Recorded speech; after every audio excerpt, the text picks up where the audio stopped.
C'est bien, donc on dit la bienvenue à ceux qui sont présents pour cette lecture ce soir. Donc notre lecture de ce soir, c'est dans l'épître de Paul aux Romains, au chapitre 11. On pourra lire de 1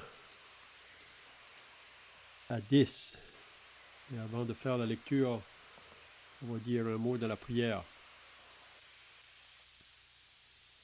Notre Dieu et notre Père, encore nous nous arrêtons pour venir devant ta présence ce soir, réalisant que tu es le Dieu grand, tu es le Dieu tout-puissant, tu es le Dieu souverain, et aussi tu es le Dieu qui est lent à la colère, qui est riche en bonté et en miséricorde. Nous ne voulons pas oublier aussi que tu es le Dieu qui est patient. Pierre peut nous dire dans son épître que le Seigneur ne tarde pas dans l'accomplissement de sa promesse, mais il use de patience envers tous, ne voulant pas qu'aucun périsse, mais que tous arrivent à la repentance. Donc nous voulons encore te remercier aussi pour toutes tes bénédictions que tu nous accordes à chaque jour, pour toutes tes bontés et tes compassions qui se renouvellent envers nous chaque matin. Nous voulons aussi te remercier pour ta parole qui éclaire, ta parole qui est une lampe à nos pieds, une lumière sur notre sentier. Donc encore, je te prie ta bénédiction ce soir sur ceux qui sont présents et pour d'autres qui ne peuvent pas être à cause de leur étude ou le travail, que tu puisses étendre ta main sur eux pour les protéger et les garder là où ils sont et aussi leur donner l'aide pour accomplir soit leur étude ou leur travail dans cette soirée. Donc, nous remettons donc la lecture entre tes mains. Bénis chacun au nom du Seigneur Jésus. Amen. Donc, Romains au chapitre 11, et on lit à partir du verset 1. Je commence la lecture, vous pouvez suivre, de 1 à 10. Je dis donc, Dieu a-t-il rejeté son peuple? Loin de là, car moi aussi je suis israélite, de la postérité d'Abraham, de la tribu de Benjamin. Dieu n'a point rejeté son peuple, qu'il a connu d'avance. Ne savez-vous pas ce que l'Écriture rapporte d'Élie, comment il adresse à Dieu cette plainte contre Israël? Seigneur, ils ont tué tes prophètes, ils ont renversé tes autels. Je suis resté moi seul, et ils cherchent à m'ôter la vie. Mais quelle réponse Dieu lui fait-il? Je me suis réservé 7000 hommes qui n'ont point fléchi le genou devant Baal. De même aussi, dans le temps présent, il y a un reste, selon l'élection de la grâce. Or, si c'est par grâce, ce n'est plus par les œuvres.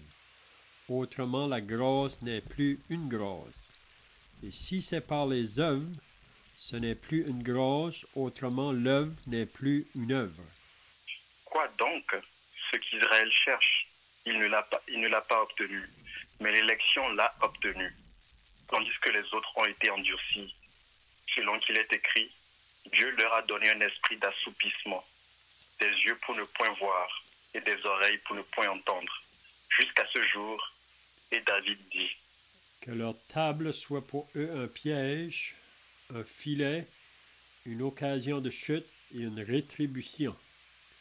Que leurs yeux soient obscurcis pour ne point voir et tient leur dos continuellement courbé. Amen. Donc, si vous étiez là la semaine passée, on avait regardé la fin du chapitre 10.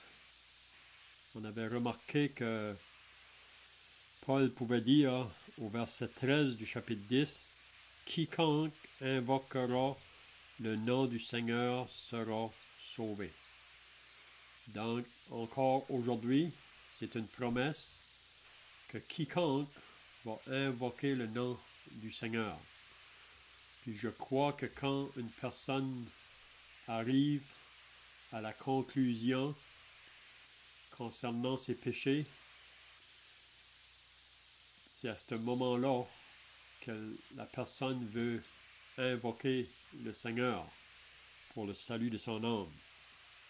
On a l'exemple du publicain. Vous vous rappelez ces deux hommes qui avaient monté au temple pour prier. Un était pharisien, l'autre était publicain. Mais on lit que le pharisien, lui, en avant, il disait beaucoup de choses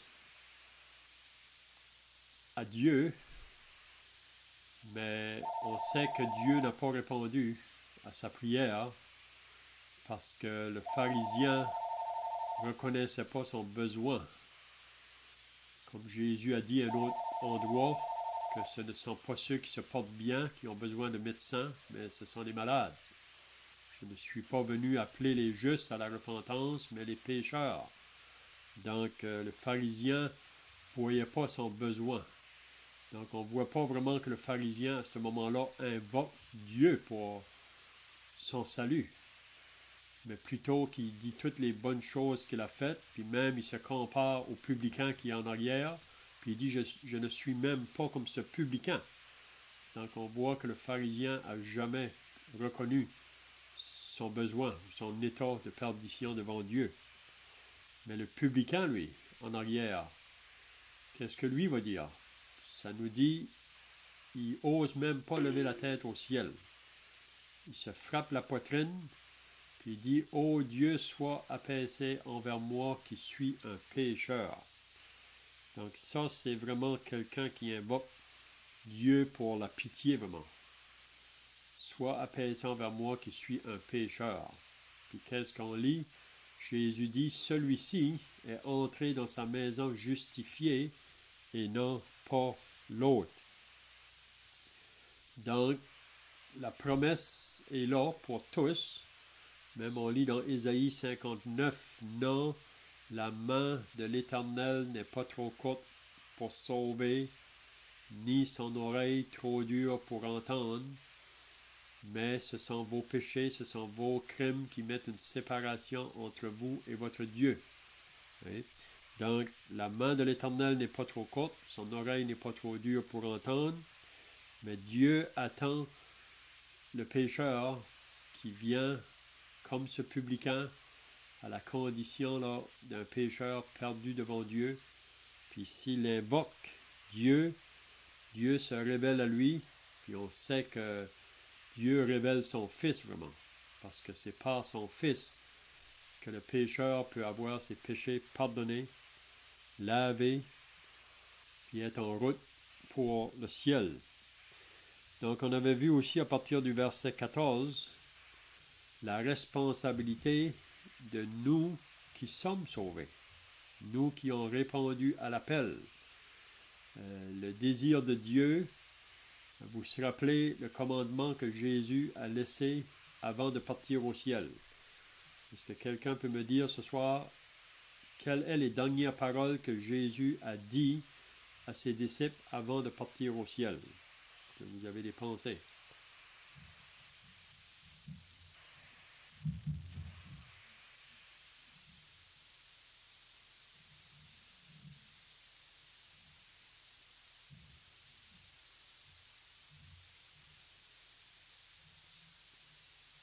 Les dernières paroles que Jésus a dit, allez par toutes les nations, prêchez la bonne nouvelle, faites des disciples, les baptisant au nom du Père, du Fils et du Saint-Esprit, et enseignez-leur tout ce que je vous ai prescrit. Donc c'était un commandement que Jésus a laissé à ses disciples avant de partir. Donc, c'est ça notre responsabilité encore aujourd'hui, nous qui sommes associés au corps de Christ qui est l'Église, c'est de proclamer le message de l'Évangile autour de nous. Donc, c'est ça qu'on avait vu à la fin du chapitre 10 la semaine passée. Paul disait, « Comment donc invoqueront-ils celui en qui ils n'ont pas cru? » Donc, si Dieu n'est pas présenté à ce monde autour de nous, afin de réaliser qu'il y a un seul vrai Dieu. Vous savez qu'il y a beaucoup de faux dieux, mais avant qu'une personne va invoquer Dieu, le Dieu vivant, il faut premièrement qu'ils reconnaissent qu'il y a un seul Dieu, ou un seul vrai Dieu, qui peut intervenir pour nous. Donc, comment invoqueront-ils celui qui n'a pas cru? Comment croiront-ils en celui dont ils n'ont pas entendu parler? Et comment en entendront-ils parler s'il n'y a personne qui prêche? Et comment y aura-t-il des prédicateurs s'ils ne sont pas envoyés, selon qu'il est écrit? Qu'ils sont beaux les pieds de ceux qui annoncent la paix, de ceux qui annoncent de bonnes nouvelles. Donc, la responsabilité des croyants, c'est de partager l'Évangile à ceux qui nous entourent. Ça peut être dans la famille, ça peut être à l'école, ça peut être au travail, ça peut être à l'étranger, partout où on est. Parce que comment vont-ils répandre l'Évangile s'il n'y a personne qui l'annonce? Mais aussi, il faut bien souligner que même si l'Évangile va être annoncé bien clair, ce n'est pas tous qui vont obéir au message. Ce n'est pas tous. C'est ça qu'on voit au verset 16. Mais tous n'ont pas obéi à la bonne nouvelle. Okay? Donc, notre responsabilité à nous, c'est de jeter la semence. Puis le reste, c'est Dieu qui va faire le travail par son Esprit Saint. Puis aussi à la fin du chapitre 10, on voit que concernant Israël, que vraiment le message de l'Évangile, vous savez, ça n'a pas commencé avec le Nouveau Testament. Le message de l'Évangile était là bien longtemps d'avance par les prophètes qui parlaient de celui qui allait venir, le Messie, le Sauveur.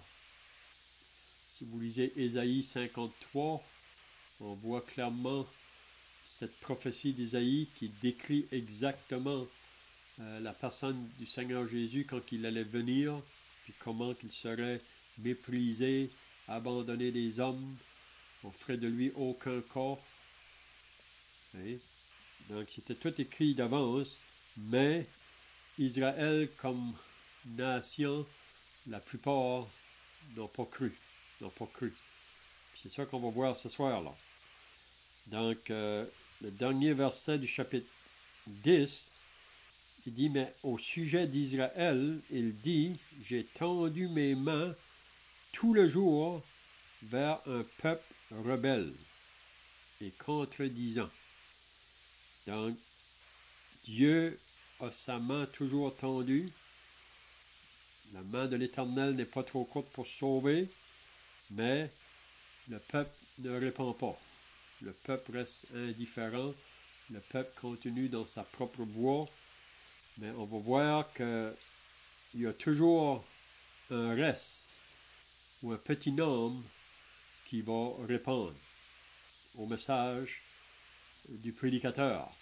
On a l'exemple dans les jours de Noé. Vous vous rappelez que Noé était un prédicateur, c'est ça que Pierre nous dit. Puis Noé, sa responsabilité, c'était d'avertir les gens de sa génération que le déluge allait venir. Puis pourquoi un déluge?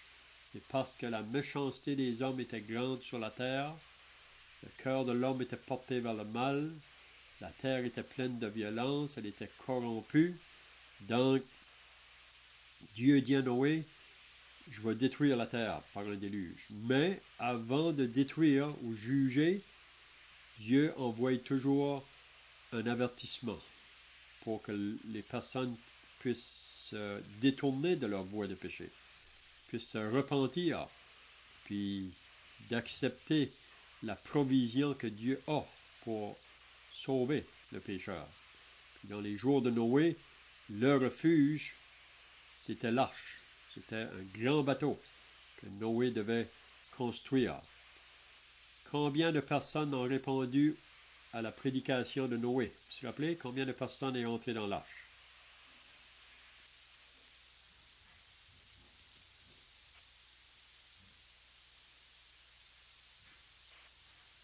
8 personnes. C'est ça, 8 personnes. Donc, tous les autres de cette génération-là, on ne sait pas comment de personnes il y avait sur la terre en ce moment-là, il y aurait d'avoir un grand nombre, mais toutes les autres ont péri dans le déluge. après que Dieu a demandé à Noé d'entrer dans l'arche avec sa famille, puis avec les animaux de différentes espèces, ça nous dit ensuite Dieu a fermé la porte. Puis après que la porte est fermée, il est trop tard. C'est pendant que la porte est ouverte qu'il faut entrer. C'est ça que Jésus dit dans Luc au chapitre 13. Après qu'on lui a demandé, est-ce qu'il va y avoir peu de gens qui vont être sauvés?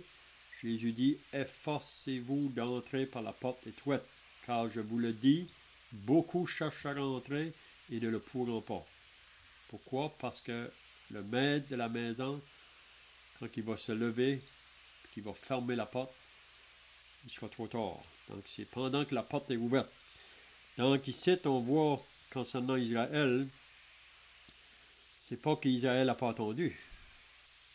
Oui. Les messagers ils ont été partout. Mais Israël, comme nation, a resté un peuple rebelle ou contredisant. Donc ce soir, maintenant, au chapitre 11, qu'est-ce qu'on va voir? Paul va demander une question au début, parce que si on s'arrête à la fin du chapitre 10, en regardant un peuple qui reste rebelle, un peuple qui est contredisant, donc on dirait Dieu a fini avec ce peuple-là. C'est ça qu'on pourrait avoir dans la pensée.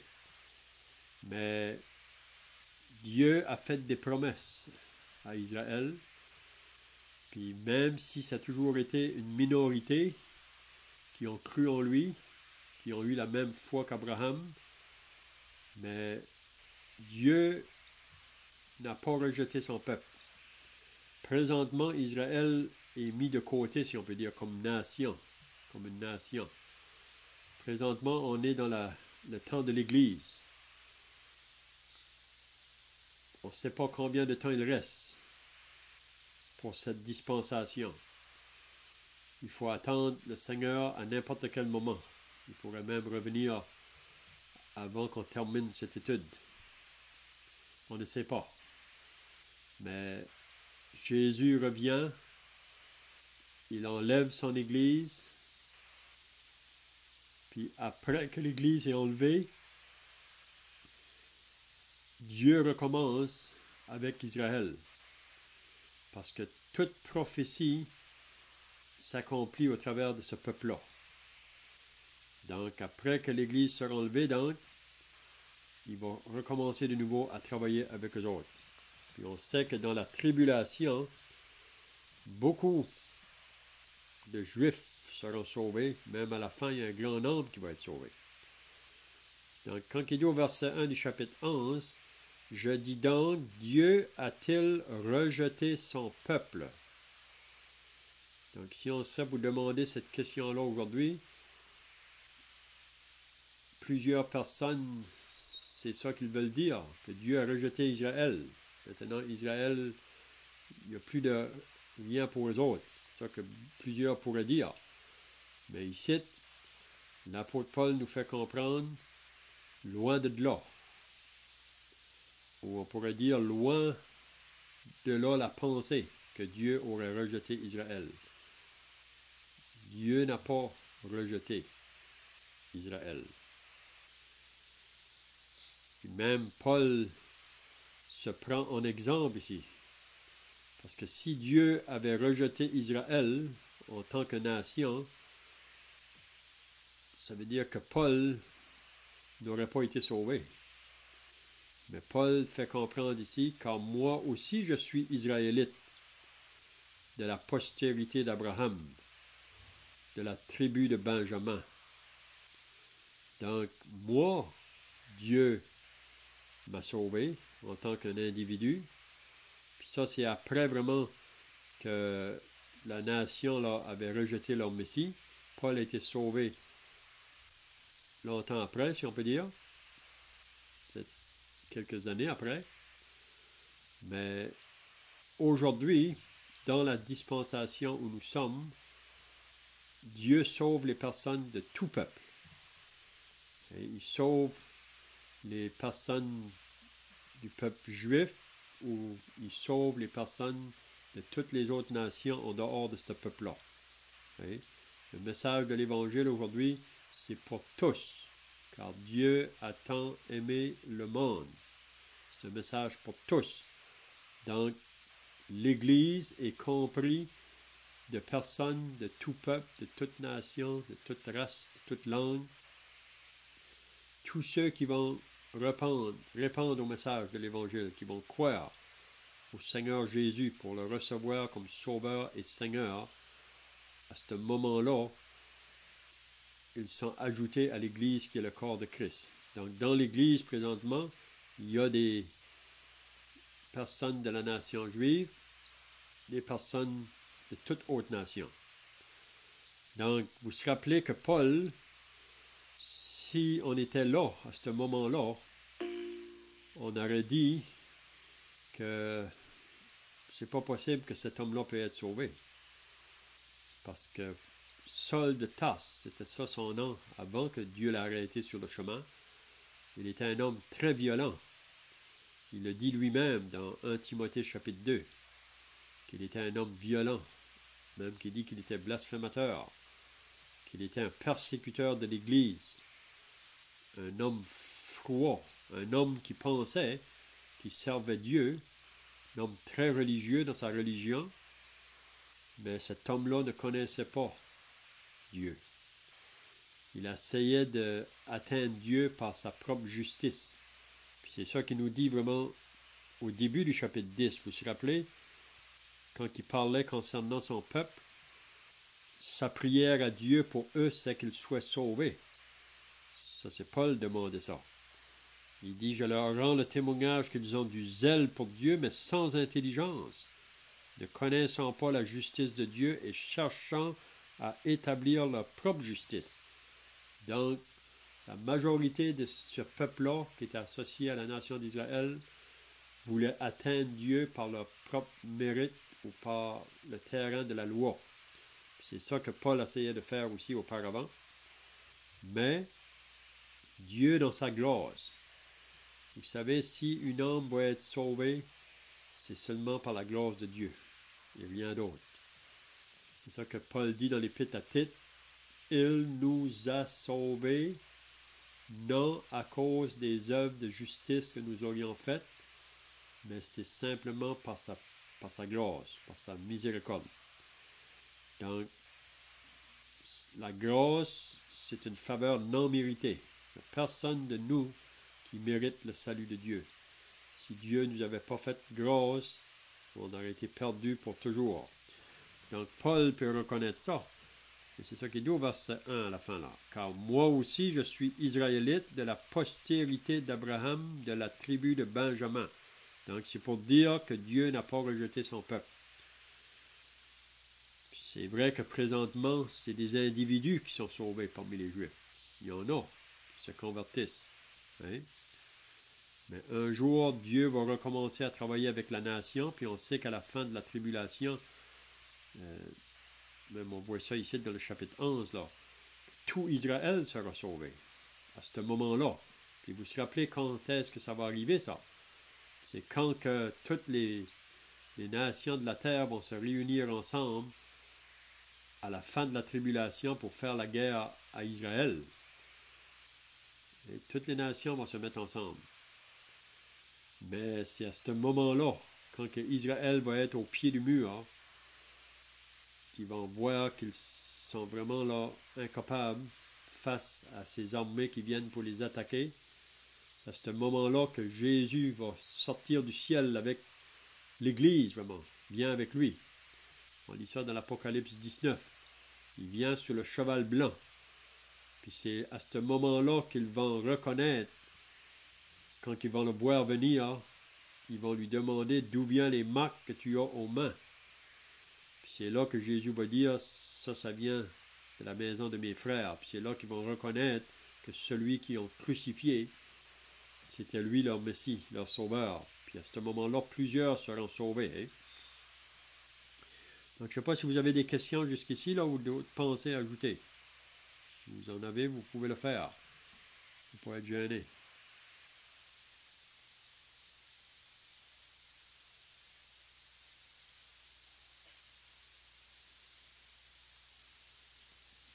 Marcel, mentionné, Léon, comment Paul se décrivait lui-même comme un blasphémateur, un homme violent. Il faut bien voir que ce n'est pas un homme qui prenait le nom de Dieu en vain. C'est un homme religieux réellement, un homme qui avait une vie exemplaire aux yeux des gens de sa religion. Ce que je voulais essayer d'apporter ici, c'est l'idée que les gens peuvent se sentir corrects de par leur religion. Ils peuvent croire même, parce que c'était le cas de Paul, Paul se voyait comme supérieur aux autres, même dans sa religion, parce qu'il était plus zélé que l'ensemble des gens de sa religion. L'apôtre Paul avait vraiment à cœur de faire ce que Dieu disait. Le problème étant qu'il ne reconnaissait pas le Christ. Il rejetait la parole de Dieu et il agissait même contre l'Église de Dieu. Donc, malgré tout son désir de satisfaire sa religion, de servir Dieu, l'apôtre Paul était un homme blasphémateur. Aux yeux de Dieu, c'était un homme criminellement responsable, coupable. Et c'est d'insister pour voir à quel point nous sommes vraiment tous comme cela devant Dieu. Quoi que soit notre philosophie, il y en a qui vont se dire athées, il y en a qui vont se dire agnostiques, il y en a qui vont être religieux, soit des musulmans ou autres, ou même des gens chrétiens. Il faut comprendre que les gens, par exemple, qui ont détruit des tours à New York, ont fait cela très probablement dans un esprit religieux très fort, très zélé. Mais est-ce qu'ils ont fait cela dans la volonté de Dieu? On peut penser aux croisades qui ont été faites par des, entre guillemets, des chrétiens, des gens de la chrétienté, si vous voulez. Est-ce qu'ils ont vraiment fait la volonté de Dieu? Donc, l'homme, dans son zèle charnel pour faire la volonté de Dieu, peut faire plein de choses. Mais le Seigneur Jésus a dit à ses disciples, croyant rendre un culte à Dieu. Donc, c'est vraiment ce que ces hommes pensent. Ils pensent servir Dieu, rendre un culte à Dieu. Il a dit à ses disciples et à ses apôtres, ils vous mettront en prison, ils vous mettront à mort. Donc, il faut vraiment avoir un guide autre que notre philosophie, notre religion. Il faut avoir la parole de Dieu comme guide. Il faut être attentif à ce que Dieu dit dans sa parole, sans quoi on va s'égarer. Et il aura vraiment fallu que le Seigneur Jésus vienne et arrête l'apôtre Paul, qui, heureusement, lorsqu'il a entendu le commandement du Seigneur réellement, s'est arrêté et a considéré. Et les gens ont vu la transformation immense chez l'apôtre Paul, lui qui s'appelait Saul de Tarse autrefois.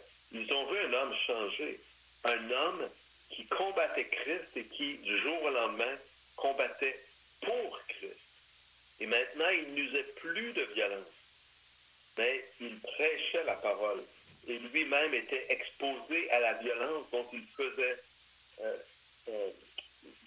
qu'il manifestait lui-même dans ses membres. Donc, c'est vraiment important de saisir cet aspect pour tous les hommes, de considérer au centre de son âme, est-ce que vraiment je suis certain que ce que je fais, c'est la volonté de Dieu? Est-ce que je marche dans ses voies? Ce n'est pas une chose naturelle pour l'homme de marcher dans les voies de Dieu. Et c'est une chose malheureusement naturelle pour l'homme de penser qu'il marche dans la voie de Dieu, de penser et de s'imaginer qu'il fait la volonté de Dieu et qu'il satisfait Dieu dans sa marche. Et quel piège immense cela donc représente pour les hommes. Ou ici, on s'arrête pour penser aux pharisiens et aux scribes du temps de Jésus. S'il y a des hommes qui étaient bien religieux, c'est bien eux, donc extérieurement.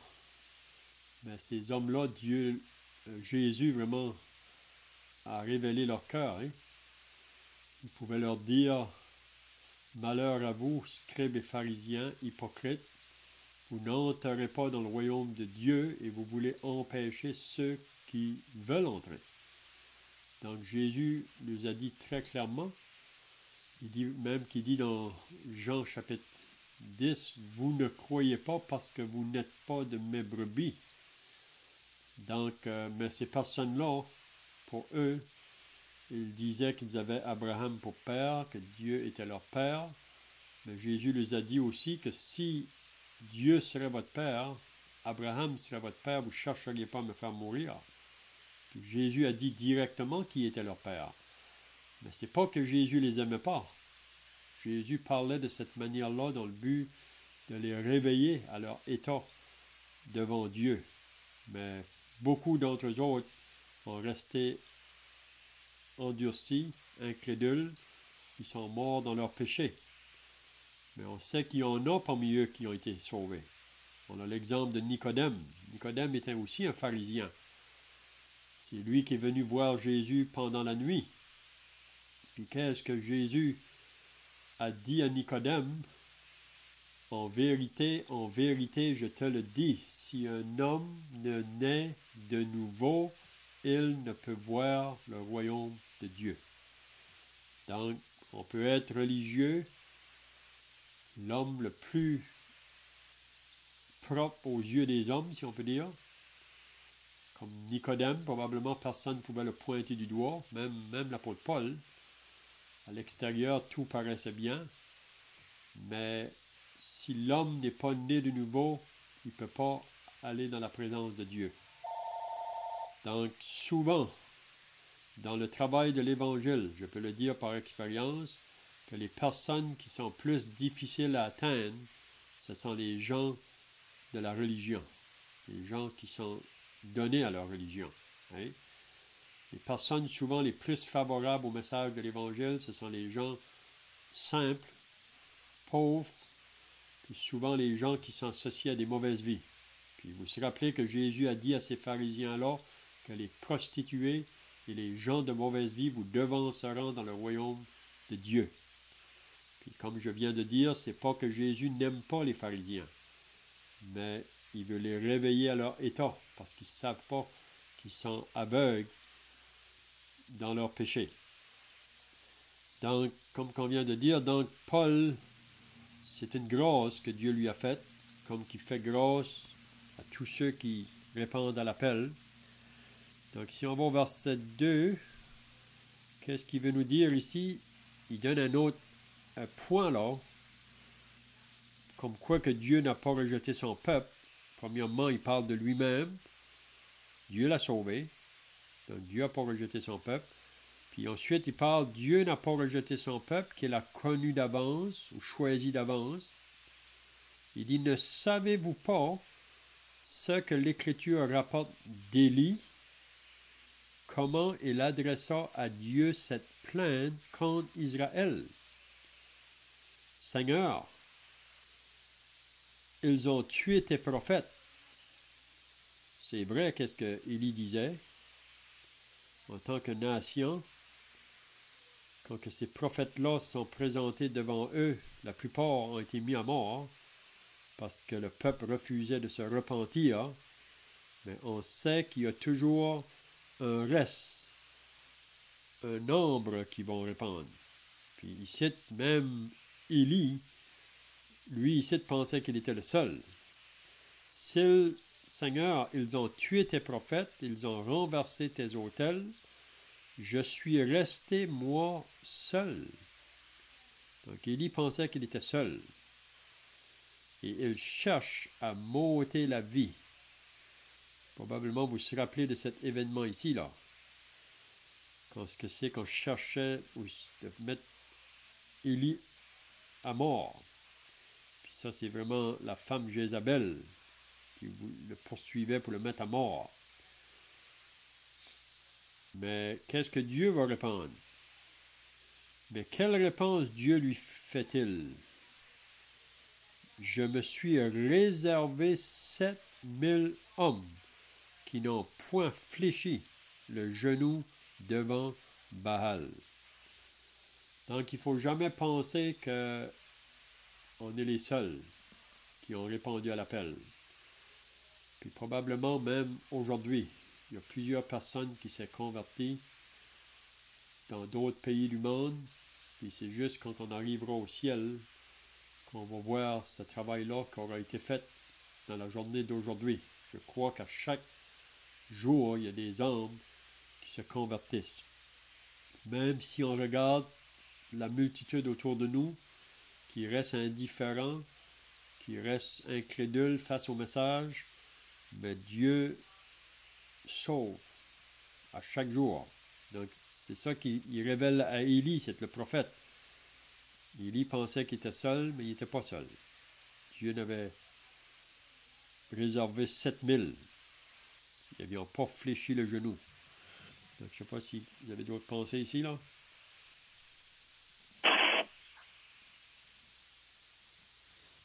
Il y a une pensée importante qui ressort ici, très importante. En fait, pourquoi Paul amène ce texte ici? Il dit, est-ce que Dieu a rejeté son peuple? Et il donne l'exemple d'Élie, où Dieu déclare, je me suis réservé 7000 ans. On peut remarquer déjà la très grande similitude entre ce que Jésus dit et cette révélation qui est donnée ici. Je peux vous assurer du temps d'Israël, du temps du prophète Élie, il y avait énormément plus que 7000 hommes en Israël. Énormément plus. Il y avait des millions d'hommes et de gens, d'âmes en Israël. Mais Dieu dit, je me suis réservé 7000 hommes. C'est donc dire qu'il y en avait un tout petit nombre seulement de la nation qui était réellement des gens qui croyaient en Dieu, qui marchaient avec Dieu, qui faisaient la volonté de Dieu. Les croyants, si on veut. Et ça, c'est très proche de ce que le Seigneur Jésus dit quand il dit « Efforcez-vous de marcher sur le chemin étroit, car étroit et resserré le chemin qui mène à la vie, et peu de gens y marchent. Mais large et spacieux le chemin qui mène à la perdition, et beaucoup de gens y marchent. » Donc, c'est cette même analogie qu'il y a dans l'Ancien Testament déjà et dans le Nouveau. Mais Paul apporte ce point pour dire que les Israélites ne sont pas rejetés, tout comme le reste des gens sur la terre. Dieu appelle des gens, Dieu appelle en fait tous les hommes à se repentir. Malheureusement, il n'y en a qu'un petit nombre qui vont se repentir, qui vont se tourner vers Dieu, vers la vérité. Et la nation d'Israël a pensé qu'elle était dans son entièreté, ou dans sa grande majorité, si vous voulez, des enfants de Dieu. Et c'est vrai qu'ils avaient reçu les oracles de Dieu.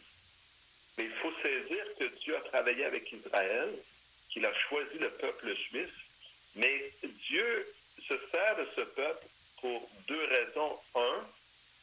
Et en réalité, la raison 1 que je donne est la raison numéro 2, la moins importante des deux, si vous voulez, mais je la donne en premier, c'est que Dieu se sert d'Israël pour nous montrer comment nous sommes, nous, les humains, que ce soit des Canadiens, des Américains, des Allemands, des Anglais, des Australiens, des Arabes, des Marocains, des Africains, des quoi que ce soit, on est tous pareils. On a tous la même nature. En d'autres mots, Dieu aurait pu prendre n'importe quel peuple sur la terre et nous montrer à tous les hommes combien nous sommes désobéissants à sa parole. La Bible nous déclare même qu'il est impossible à l'homme de plaire Dieu sans la foi. Et pourquoi cela? C'est parce que c'est en croyant que Dieu nous rend purs. C'est d'ailleurs ce que le reste de ce chapitre, on va voir là, bientôt. C'est pas par nos bonnes œuvres, c'est par notre foi, en acceptant ce que Dieu dit.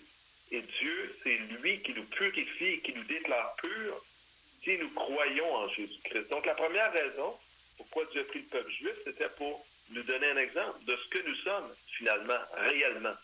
Dieu a travaillé avec ce peuple, Dieu a été auprès de ce peuple, il a donné ses lois à ce peuple, mais ce peuple s'est constamment révolté contre Dieu, détourné de Dieu, allant même jusqu'à crucifier Jésus sur la croix. Mais la réelle raison pourquoi Dieu a pris ce peuple, c'est parce que Dieu voyait la postérité qui devait venir. Dieu voyait Jésus-Christ qui devait venir. Depuis le commencement, depuis le premier jour où l'homme a péché, Dieu a promis à l'homme un libérateur, un sauveur qui allait le libérer de son péché. On voit ça dans la Genèse. Et tout cela revient constamment dans les livres de la Bible, de l'Ancien Testament et dans le Nouveau Testament. Et Dieu a de plus en plus clarifié qui serait ce sauveur. ce sauveur qui était pour venir de la descendance d'Abraham, puis de la descendance d'Isaac, de Jacob, de la descendance de David, de la descendance de Zorobabel, et ainsi de suite, de la descendance, on voit jusqu'à Marie et Joseph. C'est le Seigneur Jésus-Christ. Il faut bien saisir que Dieu avait ses yeux sur Jésus. Pourquoi? Parce que c'est par lui que Dieu sauve le monde, sauve les hommes. Il n'y a pas aucun autre moyen de salut que par la foi en Jésus-Christ. Donc, Dieu a choisi le peuple juif parce qu'il a choisi Abraham, parce qu'il savait que de lui naîtrait le Christ, que Dieu allait envoyer son Fils dans le monde à travers la postérité d'Abraham. Et ça, je le souligne parce que, comment dire, cette prophétie au sujet du Christ, du Messie, du Sauveur qui devait venir, elle est centrale dans les Écritures et elle nous permet de dissocier le vrai du faux. Finalement, ce sont ceux qui s'attachent à la vraie promesse de Dieu. Et les Juifs se pensaient sauvés, se pensaient corrects, parce qu'ils étaient, entre guillemets, avec la Bible dans leurs mains, mais ils ont rejeté celui que Dieu a envoyé. Et faisons garde, parce que nous sommes tous de la même nature et nous avons tous la même tendance à rejeter la vérité. Mais le message central de Dieu, c'est le salut en Jésus-Christ. Et si on passe à côté de ça, on passe à côté de tout. Et c'est pour ça que Dieu avait choisi Israël, mais on voit ici, ça nous est révélé, que tout Israël n'a pas été sauvé, loin de là. Même du temps d'Élie, il n'y avait que 7000 ans. Mais ça ne veut pas dire que Dieu a mis Israël de côté. Dieu a choisi de travailler avec ce peuple-là. Il a pris un engagement face à ce peuple-là. Et on le verra, Paul en parle ici dans ces chapitres. Effectivement, Dieu va éventuellement accomplir tout ce qu'il a promis à ce peuple. Mm-hmm. Donc, il faut faire le même choix qu'Abraham a fait. Abraham est le père de la foi. Il est celui que Dieu a appelé. Vous savez qu'Abraham, avant que Dieu l'ait appelé, était associé à un peuple idolâtre. Mais Abraham, quand il a entendu l'appel de Dieu, il a simplement obéi et il a cru Dieu. Puis c'est là que Dieu l'a justifié. Mais ce n'est pas assez d'être des descendants d'Abraham pour penser qu'on est sauvé ou on est réconcilié avec Dieu. C'est ça que beaucoup d'Israël pensaient, parce qu'ils étaient associés à Abraham, ils avaient été circoncis, que ça c'était suffisant. Mais il faut que chaque personne, chaque individu fasse sa décision en ce qui concerne de prendre Dieu comme le Sauveur au travers de son Fils. Okay? On a l'exemple de Moïse. Puis peut-être qu'on pourrait donner aussi un autre exemple concernant des enfants qui sont élevés dans des familles chrétiennes, que les parents sont sauvés. Puis parce que les parents sont sauvés, les enfants peuvent penser que nous aussi on est sauvés. Mais s'il n'y a pas eu un jour dans notre vie, un temps dans notre vie, qu'on est venu à la repentance, qu'on a réalisé notre état perdu devant Dieu, puis s'il n'y a pas eu ce jour, quand on a mis notre confiance, notre foi dans l'œuvre du Seigneur Jésus à la croix, et rien d'autre, parce que vous savez qu'il y a beaucoup de faux évangiles qui est annoncé aujourd'hui. Une faux évangile, c'est de dire que l'œuvre de la croix ou l'œuvre que Jésus a accomplie à la croix n'est pas suffisant, qu'il faut ajouter à ça.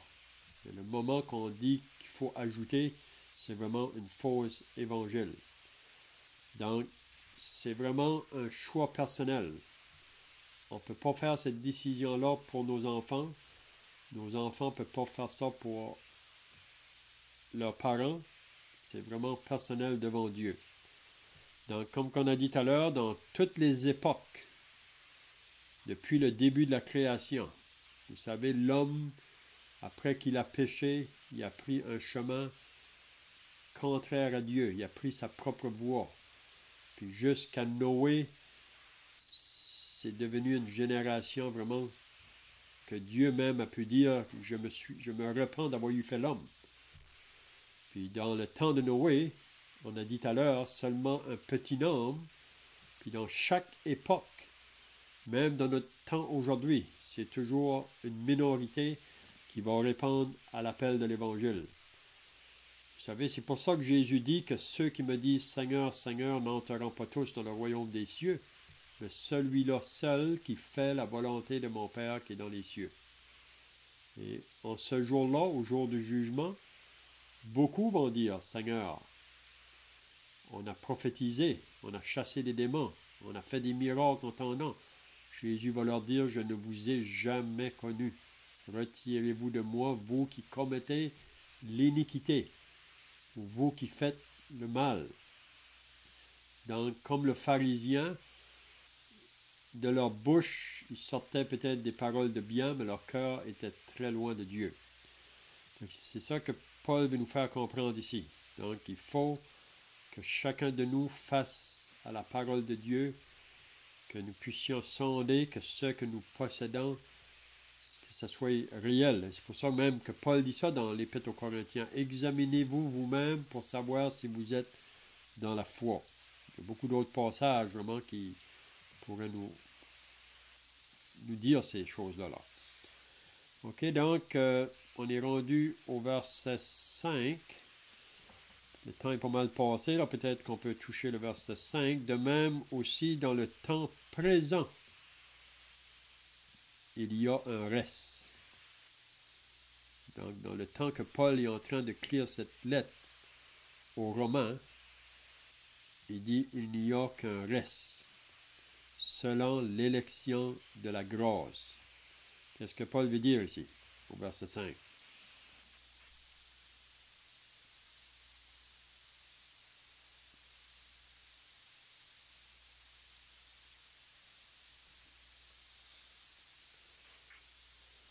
Bien, on peut penser que l'expression de même au début du verset 5 nous réfère à ce que Paul vient de dire précédemment, c'est-à-dire qu'il n'y avait que 7000 hommes qui n'avaient pas fléchi le genou devant Baal, donc vraiment qui s'étaient attachés à Dieu.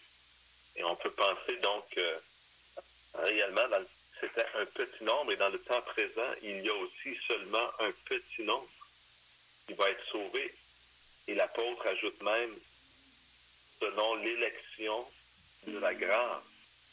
Donc, il est question d'un petit nombre qui ne sont pas sauvés parce qu'ils sont meilleurs, ou plus forts, ou plus zélés que les autres, mais ils sont sauvés selon l'élection de la grâce. Et c'est ce que Paul détaille de la grâce. Je peux le verser.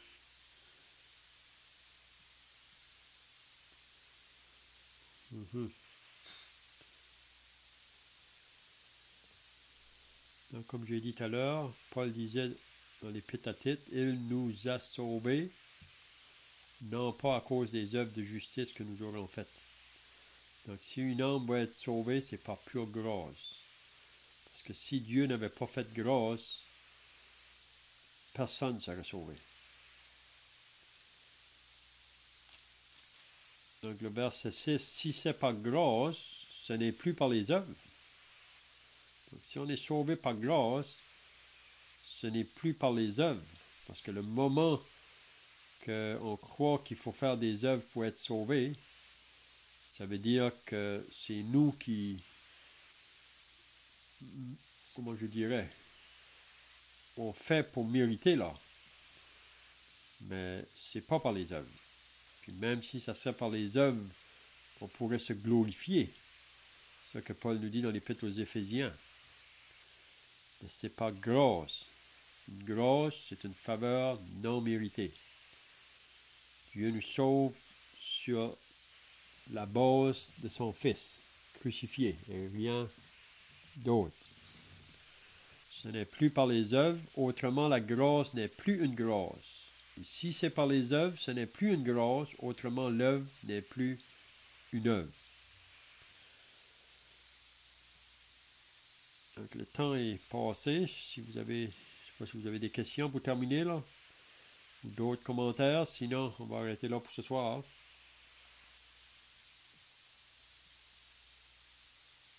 peut-être qu'on pourrait clairement définir c'est quoi la grâce. La grâce, c'est de recevoir quelque chose qu'on ne mérite pas. Donc, si je le mérite à cause de mes œuvres, Paul dit, c'est pas la grâce. C'est impossible, tu le mérites. Donc, ça ne peut pas être la grâce. Dieu serait obligé de te le donner. Parce que tu le mérites. Dieu n'est pas injuste. Si on le mérite, il va nous le donner. Mais Paul dit, ce n'est pas par les œuvres, c'est pas à cause de nos mérites, de nos bonnes œuvres, de notre belle vie, de notre fidélité à notre religion. C'est pas à cause de cela qu'on est sauvé. C'est ça qu'il est en train de dire. C'est par la grâce de Dieu, c'est-à-dire, nous ne méritons pas d'être sauvés, d'hériter la vie éternelle, d'être purifiés de nos péchés, de naître de nouveau. C'est tout un peu des expressions qui sont similaires aux synonymes, comme on dit. C'est par grâce. Ça veut dire on ne le mérite pas. On ne peut pas arriver devant Dieu et se vanter, ou devant les anges, ou devant quiconque, et dire j'ai gagné mon ciel, je vais aller au ciel, j'en suis certain, parce que je suis tellement bon. Au contraire, on peut se réjouir de ce que nous sommes certains d'aller au ciel, non pas toutefois parce que nous sommes tellement bons, mais parce que Dieu est tellement bon. Dieu est tellement bon que même si nous ne le méritons pas, il nous a pardonné. Et son pardon exigeait de payer le prix, la rançon. Le prix de notre culpabilité, ça a été la mort, verser le sang. Et c'est Jésus qui a versé son sang pour nous. Voilà pourquoi Dieu peut faire grâce, tout en demeurant juste. Donc, c'est vraiment la définition de la grâce. Et ici, c'est très clairement écrit dans ce verset. Et il y en a plusieurs autres dans la Bible qui décrivent la même idée, que c'est par grâce que nous sommes sauvés par le moyen de la foi, et cela ne vient pas de nous. C'est le don de Dieu, afin que nul ne se glorifie. Personne ne peut se glorifier d'aller au ciel. On peut simplement se réjouir que Dieu nous a ouvert les yeux et nous a purifiés pour que nous allions avec lui dans le ciel. Et d'ailleurs, Dieu veut que tous les hommes soient sauvés, que tous les hommes soient purifiés et que nous soyons avec lui. Dieu nous aime et ne désire pas qu'aucun ne périsse. Donc, face au message de l'Évangile, vraiment, c'est que Dieu veut, premièrement, que l'homme reconnaisse sa condition. C'est ça la part que l'homme a à faire face au message, c'est de reconnaître sa position perdue. Donc, si on lit dans 1 Jean 5, au verset 9, il nous dit « Si nous recevons le témoignage des hommes, le témoignage de Dieu est plus grand. Car le témoignage de Dieu consiste en ce qu'il a rendu témoignage à son Fils. » Donc, Dieu rend témoignage de son Fils. Donc, ce que Dieu veut, donc, pour l'homme, c'est que l'homme reconnaisse qu'il est perdu face à Dieu, à cause de ses péchés. Mais à ce moment-là, quand que l'homme réalise qu'il est perdu, un peu comme le publicain, ô Dieu, sois apaisant vers moi. Donc, au même moment, Dieu révèle son Fils. Puis il nous dit que c'est en son Fils qu'on peut avoir le pardon de nos péchés, qu'on peut être lavé, qu'on peut être purifié, qu'on peut être devant lui blanc, plus blanc que la neige. Donc, c'est comme un cadeau vraiment que Dieu nous fait. Vraiment, la vie éternelle, c'est Jésus. C'est ce qu'il dit après, là, celui qui croit au Fils de Dieu a ce témoignage en lui-même. Celui qui ne croit pas Dieu le fait menteur, puisqu'il ne croit pas au témoignage que Dieu a rendu à son Fils.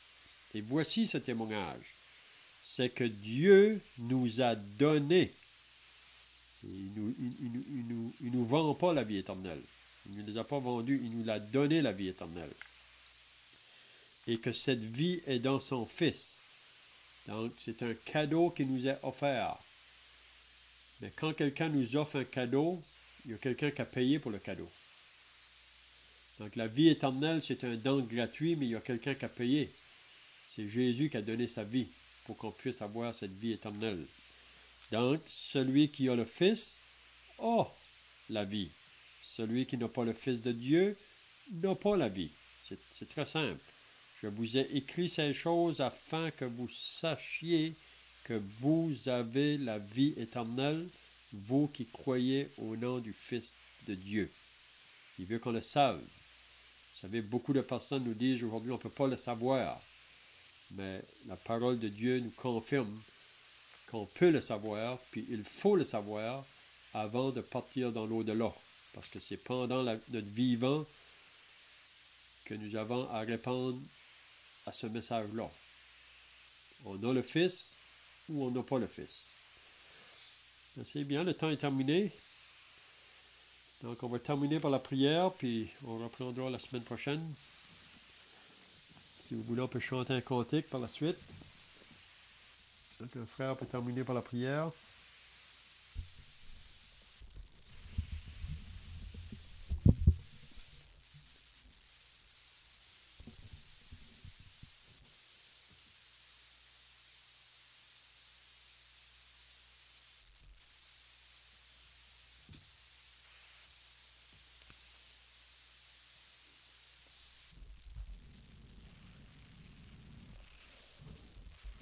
Prions.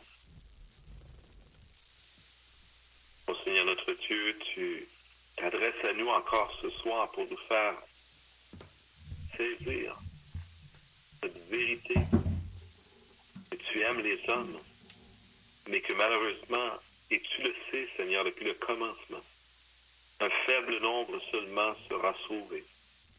Ce n'est pas faute, Seigneur, de ton amour. Tu es prêt à pardonner quiconque. Nous avons parlé ce soir, Père, de l'apôtre Paul, et nous avons vu, lui, qui se déclare maintenant comme un homme blasphémateur, un homme violent et criminel, un meurtrier vraiment. Et ce n'est pas ainsi qu'il se voyait autrefois, avant que tu ne te révèles à lui. Mais voilà que ce meurtrier qui persécutait ton Église, Seigneur, tu l'as appelé. Tu voulais qu'il soit sauvé et qu'il n'ait pas à payer pour son propre péché. Car ton Fils avait payé aussi pour lui. Et Seigneur, c'est là la réalité, la belle vérité, Seigneur, que tu nous appelles d'annoncer dans le monde. Que ton Fils, notre Sauveur, le Seigneur Jésus, a payé pour quiconque croit, afin que nous ayons en lui la vie éternelle. Et Père, Israël, par ses propres forces, par ses propres moyens, a cru se rendre au ciel, dans ta présence, mériter une place. Et ce même passage nous apprend que la grande majorité d'Israël a été déçue. Ils se sont trompés eux-mêmes en écoutant leurs pensées, leur propre cœur, plutôt que d'écouter ta parole. Seigneur, c'est par la grâce que tu nous as sauvés, par le moyen de la foi.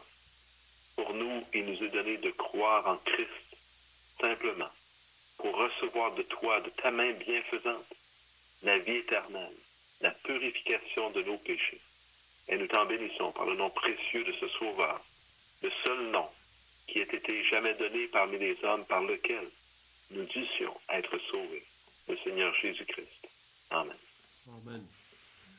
On peut chanter le 223 si vous voulez, si vous avez le chant de l'acheter. Oh, prends mon âme, prends-la, Seigneur, et que ta flamme brille en mon cœur.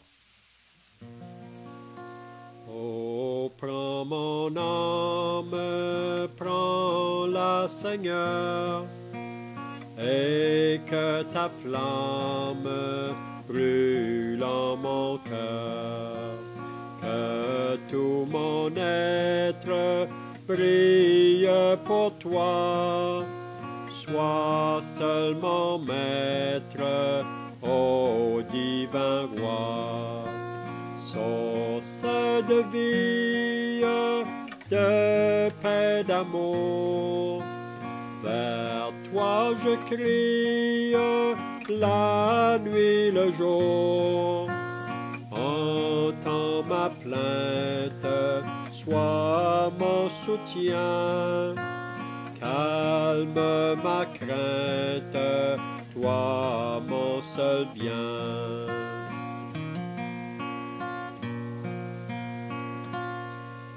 Tu mal pervade, oh garde-moi. Viens, sois mon guide, chef de ma foi. Quand la nuit voile tout à mes yeux, sois mon étoile, brille des cieux. Source de vie, de paix, d'amour, vers toi je crie la nuit, le jour. Entends ma plainte, sois mon soutien, calme ma crainte, toi mon seul bien. Voici l'aurore d'un jour nouveau, le ciel se dore de feu plus beau. Jésus s'apprête, pourquoi gémir? Levant nos têtes, il va venir. Source de vie, de paix, d'amour, vers toi je crie la nuit, le jour. Entends ma plainte, sois mon soutien, calme ma crainte, toi mon seul bien. C'est bien, dis le bonsoir à chacun, puis à demain si Dieu le veut. Bye bye. Bye bye. Merci, bye bye. Ouais.